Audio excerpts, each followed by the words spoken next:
দারুণ খুশির খবর, মা হতে চলেছে কুসুম। হ্যাঁ সুপ্রিয় দর্শক, কুসুম ধারাবাহিকের একদম ধামাকাদার নতুন পর্বে তো আমরা এরকমটাই দেখতে পারবো। বিস্তারিত জানতে চাইলে এখনই ভিডিওটা একটি লাইক দিয়ে চ্যানেলটিকে সাবস্ক্রাইব করে একদম শেষ পর্যন্ত দেখতে থাকো। কুসুম ধারাবাহিকের একদম নতুন পর্বে তো আমরা সবাই দেখতে পারবো যে আয়ুষ্মান তো কুসুমকে কুসুম আর তাদের সংসারটাকে ভালোভাবে চালানোর জন্য অনেক পরিশ্রম করতে থাকে।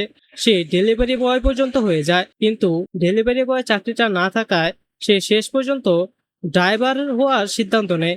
তাও আবার তাদের নিজের বাড়ি গাঙ্গুলি বাড়িরই সে ড্রাইভারই করতে থাকে। আর তখন কুসুম তো আয়ুষ্মানের এত পরিশ্রম এত কষ্ট দেখে তার অনেক মায়া হতে থাকে। সে ঠাকুরের কাছে প্রার্থনা করে বলতে থাকে যে ঠাকুর, মায়ের মন জয় করার জন্য যে ছেলে এত পরিমাণ কষ্ট করছে তুমি তার মনের আশা পূর্ণ করে দিও ঠাকুর। আর তখনই আমরা দেখতে পারবো যে এবার ঠাকুর কুসুমের এই প্রার্থনাটিকে কবুল করে নেয়। কারণ আয়ুষ্মান যখন ওই দিন রাতে ড্রাইভারের সমস্ত কাজ শেষ করে বাড়ি ফিরে আর তারপর কুসুম যখন আয়ুষ্মানের জন্য খাবার বাড়তে যায়, ঠিক তখনই কুসুম অসুস্থ হয়ে পড়ে।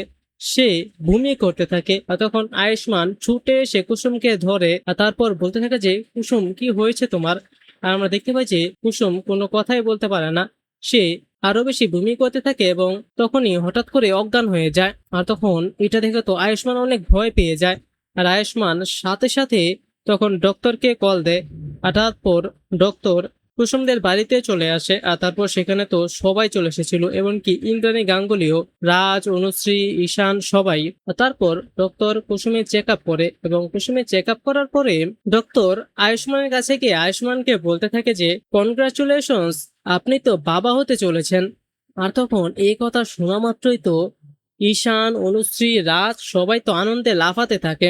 তারা পুরো বাড়িতে মিষ্টি বিতরণ করে এবং ঈশান্ত আয়ুষ্মানকে ধরে একদম নাচতে শুরু করে। আর এই প্রথম ইন্দ্রাণী গাঙ্গুলি তার নিজের নাতির মুখ দেখতে চলেছে। তবে কি এবার ইন্দ্রাণী গাঙ্গুলি তার নাতির দিকে তাকিয়েই আয়ুষ আর কুসুমকে মেনে নেবে অবশেষে? কি মনে হয় আপনাদের?